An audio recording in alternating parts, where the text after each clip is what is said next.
वृषभानु सुता जाया राधा या कृत इंद्रिय तस्या पतिरयम साक्षात तेन राधा पति स्मृतः।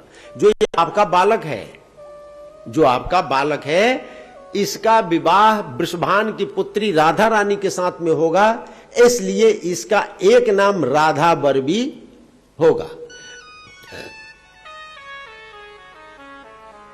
यहां से गर्गाचार्य जी नामकरण करके, और ये भागवत में कथा नहीं है, गर्ग संहिता में आती है। बरसाना पहुंचे तो बरसाना में वृषभान जी ने कहा कि कहां से आ रहे हैं, तो कहे कि हम तो गोकुल से आ रहे हैं, नामकरण करने के लिए गए थे। तो वृषभान जी ने कहा कि एक मेरी बेटी है, इसका भी नामकरण कीजिए। इसका भी अभी नामकरण नहीं हुआ। रमया तू रकार स्यात् अकारस्त्वादि गोपिका धकारो धरया ही स्यात् अकारो ब्रिजा नदी। तो नामकरण किया। राधा में कितने अक्षर हैं? 2, और उसके अतिरिक्त र आकार है, र आकार है ना, और ध के बाद भी आकार है। र ध, र के आगे और ध के आगे आकार है, पाई, तो क्या हो गया? राधा।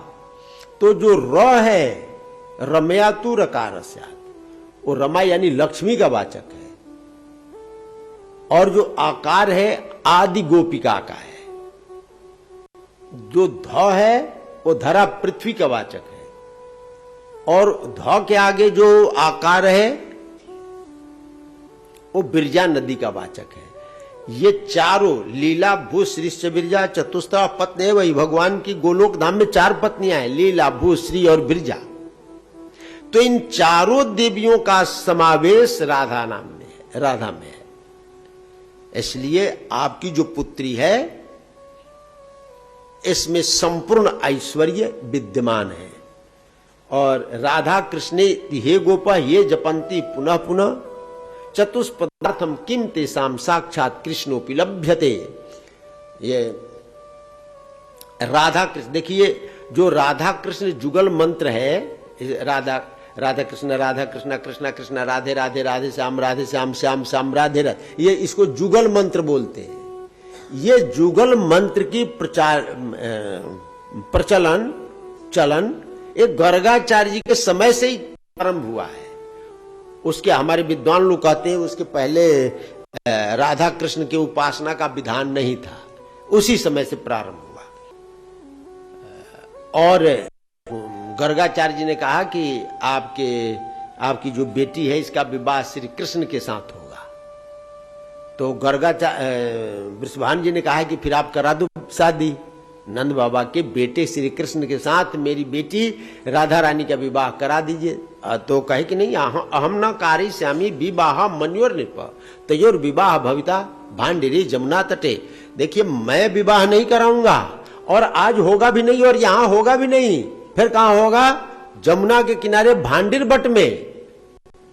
परमेष्टि समागत्य विवाहम कारयिष्यति वृंदावन समीपे तु निर्जने सुंदर स्थले परमेष्टि समागत्य विवाहम कारयिष्यति। स्वयं ब्रह्मा जी आएंगे इनका विवाह कराने के लिए। राधा कृष्ण का विवाह कोई साधारण पुरोहित तो करा नहीं सकते हैं, इनका विवाह कौन कराएगा? स्वयं ब्रह्मा जी।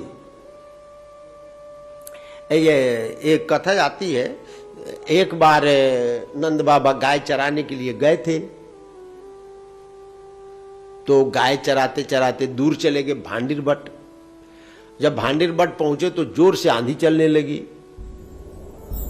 जल वृष्टि प्रारंभ हो गई, बिजली गिरने लगी, कड़कने लगी, और साथ में श्री कृष्ण को भी गोद में लेकर के गए थे। कौन? नंद बाबा। तो नंद बाबा ने देखा कि तो बड़ी भारी विपत्ति आ गई, भाई ये बालक है, मैं लेकर के आ गया, अब तो ये वर्षा बरस रही है, बिजली कड़क रही है, अब क्या किया जाए? तो उठे, और ऐसे ही चिंतित हुए तो उनके सामने प्रकाश पुंज दिखाई पड़ा, बड़ा भारी प्रकाश, दिव्य प्रकाश, और उसी प्रकाश में से राधा रानी प्रकट हुई। नंद बाबा ने अपने बेटे को राधा रानी की गोद में दे दिया और स्वतंत्र हो गए, स्वच्छंद हो गए, ठीक रहा। और राधा रानी श्री कृष्ण को लेकर के निकुंज वन में आई, और वहां दोनों ने किशोर रूप धारण किया, दोनों। और उसी समय वहां पर ब्रह्मा जी आए।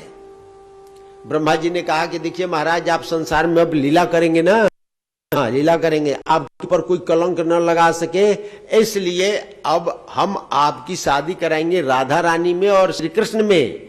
भगवान ने कहा कि हम लोग शादी तो शाश्वत है, कि ठीक है, यदा युवम प्रीतुतौ च दंपति परात परौ तावन रूप रूपितौ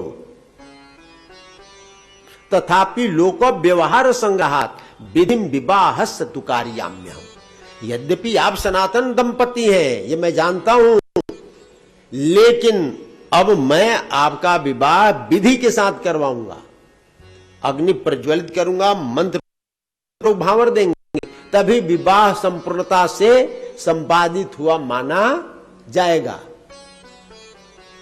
तो स्वयं ब्रह्मा जी ने वहां पर अग्नि प्रज्वलित की, गठबंधन किया और शादी करवाई, और उसके बाद वो चले गए।